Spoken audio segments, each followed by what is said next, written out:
Vamos conversar aqui com a arquiteta Raquel Neri, que veio trazer uma palestra para a gente aqui na Brasital.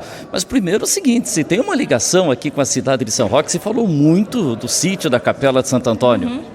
Sim, o sítio é um bem tombado muito importante, que merece realmente um olhar bem cuidadoso para um novo paradigma de gestão para o sítio Santo Antônio, de modo que ele atenda de forma melhor, com mais recursos educativos e recursos de expografia e museológicos.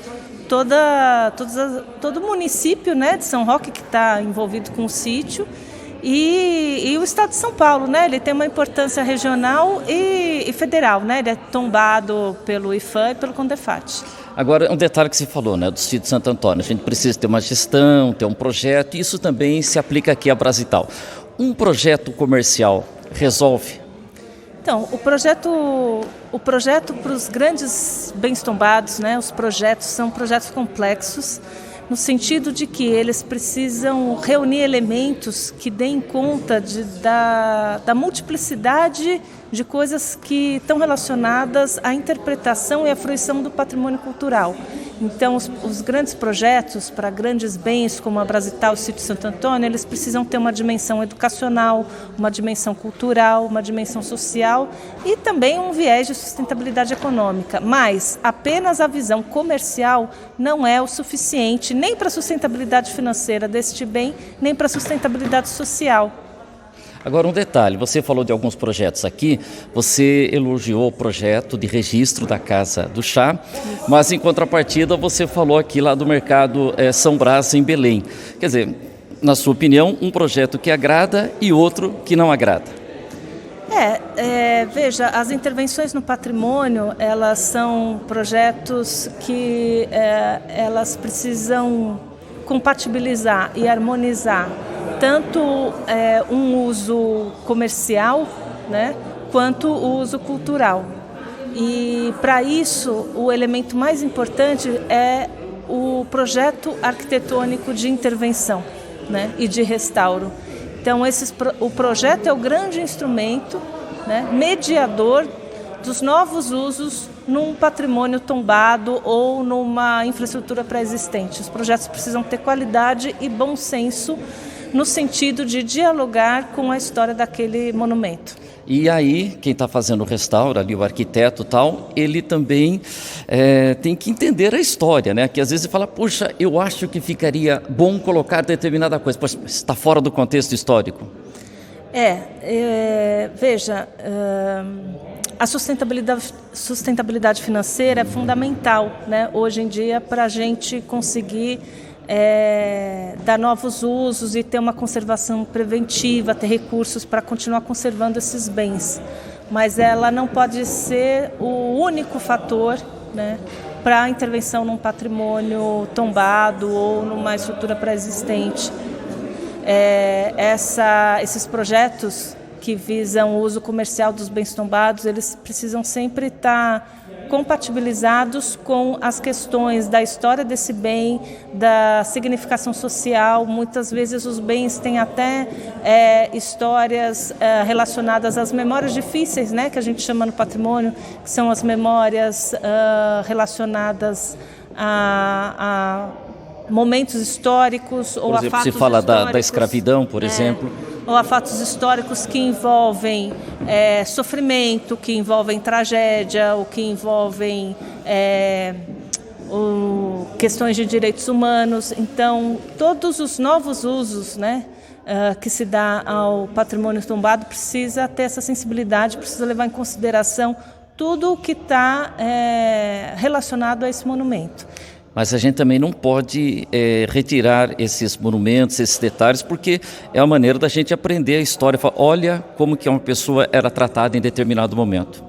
Sim, e além das memórias difíceis, né, mesmo quando um bem tombado ele não está diretamente relacionado a memórias difíceis, ele está sempre inserido num contexto histórico e cultural, né? que é passível de crítica, né, por diversos grupos da sociedade.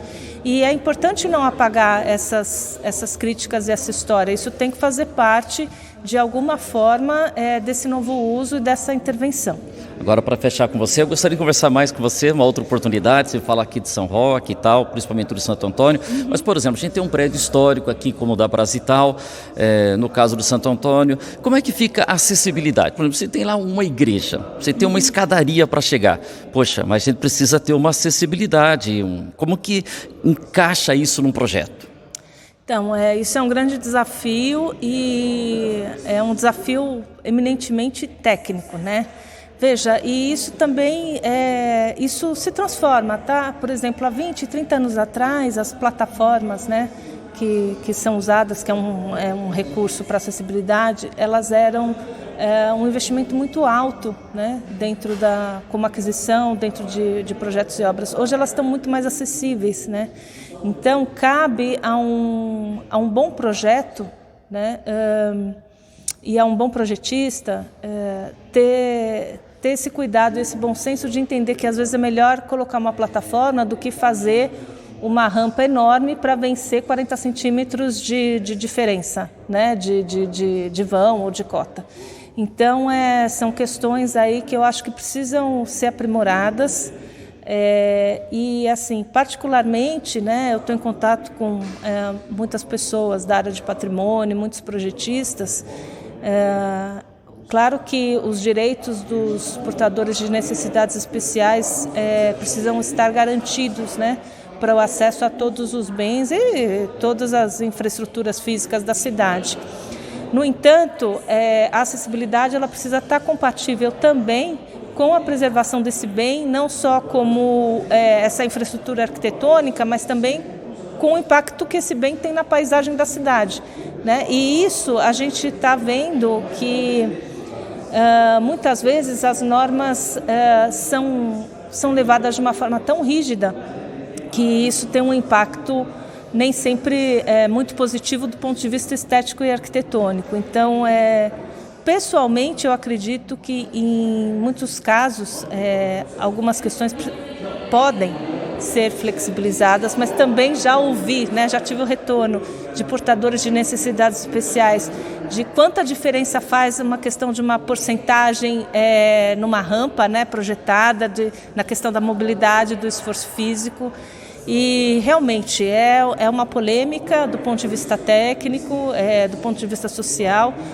Isso, inclusive, não tem muita visibilidade essa polêmica, né? Porque, claro, se trata de direitos, né, importantíssimos que só vêm à tona nos últimos 20, 30 anos, né, e que precisam ser respeitados. Mas são questões, né? Eu acho que... Tem polêmica. Tem polêmica, mas também eu vejo uma perspectiva de que, com esse impacto aí da tecnologia, né, na arquitetura, eu acho que em breve teremos novas soluções também, eu espero, né? Raquel, muito obrigado pela sua participação e me avisa, hoje você vai lá no Santo Antônio, hoje infelizmente não poderei, mas uma outra oportunidade, gostaria de bater um papo com você, para você falar principalmente desse patrimônio que a gente tem aí, e tem muita história boa que você contou aqui. Com certeza, estou à disposição, obrigada.